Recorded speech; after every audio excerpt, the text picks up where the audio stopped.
حضرت ابو ہریرہ رضی اللہ تعالی عنہ فرماتے ہیں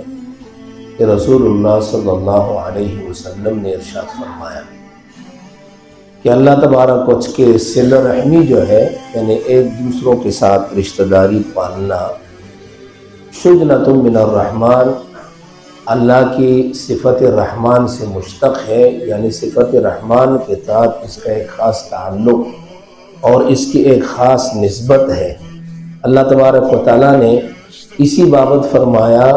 کہ جو تمہیں جوڑے گا میں اسے اپنے ساتھ جوڑوں گا، اور جو تجھے توڑے گا میں اس کو اپنے سے توڑ دوں گا۔ شجنا کا معنی ہوتا ہے کہ صلہ رحمی کا اللہ تبارک و تعالیٰ کی صفت کے ساتھ ایک خاص تعلق ہے۔ جس طرح یعنی درخت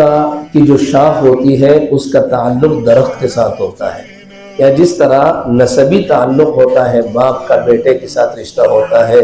اور بیٹے کا باپ کے ساتھ رشتہ ہوتا ہے، آپس میں جو رشتہ داریاں ہوتی ہیں، تو اللہ تبارک و تعالیٰ نے فرمایا کہ یہ رشتہ داری جو ہے یعنی یہ میری صفت رحمان کے ساتھ ایک خاص تعلق اور نسبت رکھتا ہے۔ جو اس کو جوڑے گا یعنی صلہ رحمی پالے گا، اپنے رشتہ داروں کے حقوق کو ادا کرے گا اور ان کے ساتھ اچھا تعلق قائم کرے گا، ان پر خرچ کرے گا، اس کی غمی خوشی میں شرکت کرے گا، یعنی جو رشتہ داری کے تعلقات ہوتے ہیں اس کو بحال کرے گا اور اس میں یعنی اس کو پالنے کی کوشش کرے گا، تو اللہ تبارک و تعالیٰ اس کو اپنا قرب نصیب فرمائیں گے۔ اللہ تبارک و تعالیٰ ان کے ساتھ اپنا ایک جوڑ نصیب فرمائیں گے۔ اور جو صلہ رحمی کو منقطع کرتا ہے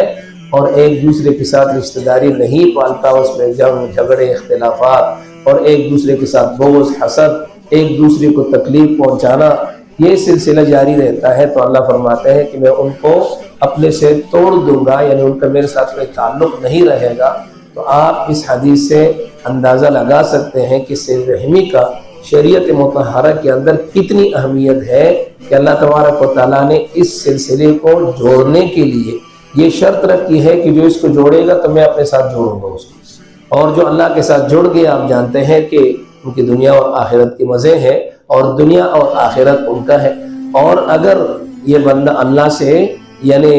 اس کا تعلق ختم ہو گیا، اس کی نسبت ختم ہو گئی، تو وہ اندازہ لگائے کہ یہ کتنا دور چلا گیا، اس کا کتنا نقصان ہو گیا۔ تو آپ اس سے اندازہ لگائیں کہ صلہ رحمی جو ہے اس کا یعنی ایک خاص اللہ تبارک و تعالیٰ نے اس کی اہمیت بیان کی ہے، جناب رسول اللہ صلی اللہ علیہ وسلم نے بیان کی ہے۔ اور پھر خاص موقعوں پر جس طرح روزہ ہے تو اس میں سارے لوگوں کی جو مغفرتیں ہوتی ہے،